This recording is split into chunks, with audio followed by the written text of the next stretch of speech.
ये मेरे हाथ में जो आकृति है वो कौन सी आकृति है, किस शेप की आकृति है? घनाभाकार। इसको आपने घनाभाकार आकृति क्यों कहा?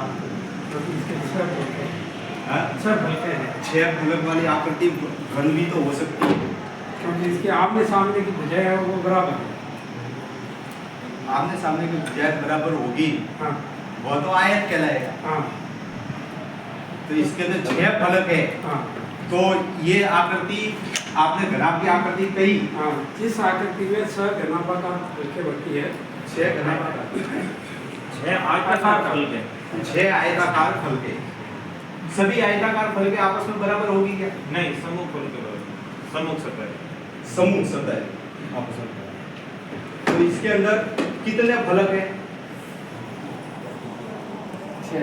कौन कौन से फलक है बताइए? 1 2 3 4 5। कौन सा फलक किसके बराबर होगा? आमने सामने, ये इसके सामने, ये इसके सामने, ये ऊपर नीचे। ये छह फलक है इसके। फलक इसके छह होंगे। इसके किनारे कितने होंगे? किनारे 12 किनारे। कौन कौन से बताइए? किनारे का मतलब भुजा, एक ये वाली भुजा, 1 2 3 4 5 6 7 8 9 10 11 12।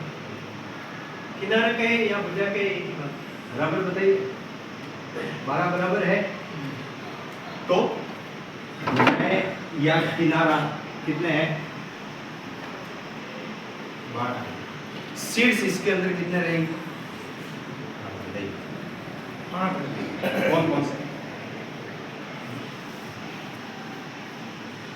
1 2 3 4 5 6 7 8। ये 8 इसके शीर्ष हो जाएंगे। तो ये 3D आकृति, अब इसको 3D आकृति, त्रिविमीय आकृति ही क्यों कहेंगे? क्योंकि इसकी 3 विमाएं होती हैं। ठीक है, इसकी सभी तीनों विमाएं आपस में बराबर नहीं है। यदि तीनों विमाएं आपस में बराबर होती तो ये घन कहलाता। अब इसकी तीनों विमाएं अलग अलग है, इसलिए इसको बोलेंगे घनाभ।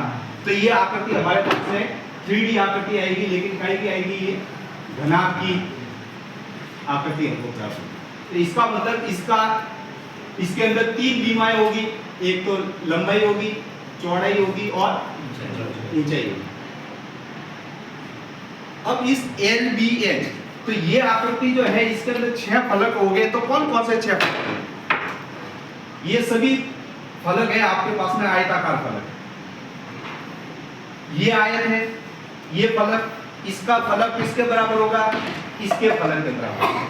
तो ये हमारे पास में आपने इस आकृति का जो शेप दिया था, कौन सी थी, कौन सी लंबाई थी, कौन सी ऊंचाई थी, कौन सी लंबाई थी?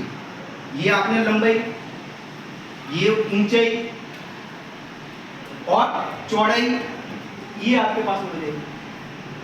ठीक है, तो ये आपके पास में आकृति बनेगी। इधर वाला जो आयत का शेप बनेगा वो कौन सी आकृति बनेगी? ये तो आपके पास में कौन सी है?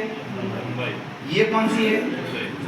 ठीक है, तो एक आपके पास में, तो ये जो घनाभ की आकृति आपके पास में होगी, बंद आकृति होगी, वो इस तरह की होगी।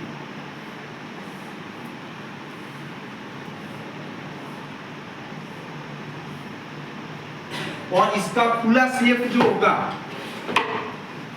तो इसके अंदर 6 फलक होंगे, वो इस तरह की आकृति आपको प्राप्त होगी।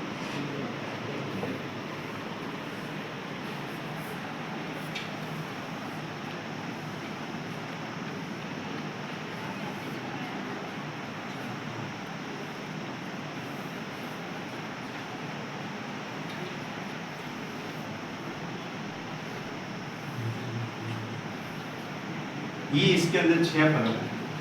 अब इसको फोल्ड करेंगे तो ये इस तरफ आएगा, ये फोल्ड करेंगे तो यूं आएगा, और ये फोल्ड करेंगे तो ऐसे आएगा, और इस आकृति को फोल्ड करेंगे तो ऐसे आएगा, और ये आकृति जो होगी वो कहां पर आ जाएगी? इसके ऊपर आ जाएगी।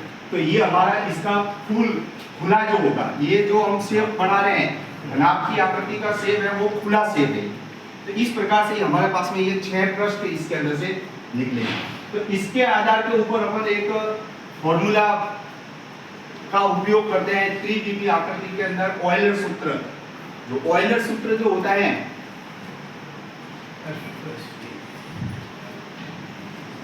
वो हमारे पास में क्या होता है, ऑयलर सूत्र। हाँ बताइए। F प्लस V बराबर E plus O। F plus V बराबर E प्लस, ठीक है। तो F जो है इसके अंदर कौन सी, इसकी आकृति कितनी है, उसके अंदर कितनी फंक्शन है, इसके अंदर F 6, V की वैल्यू कितनी है, E की वैल्यू कितनी है,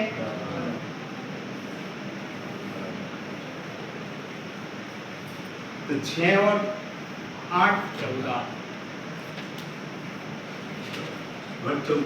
तो दोनों साइड आपस में कैसे होगी, बराबर होगी। तो ये इस घनाभ की आकृति के अंदर, त्रिविमी आकृति के अंदर ऑयलर सूत्र किस प्रकार से स्थापित किया जाता है वो इसके अंदर इस प्रकार से स्थापित किया जाता है। धन्यवाद।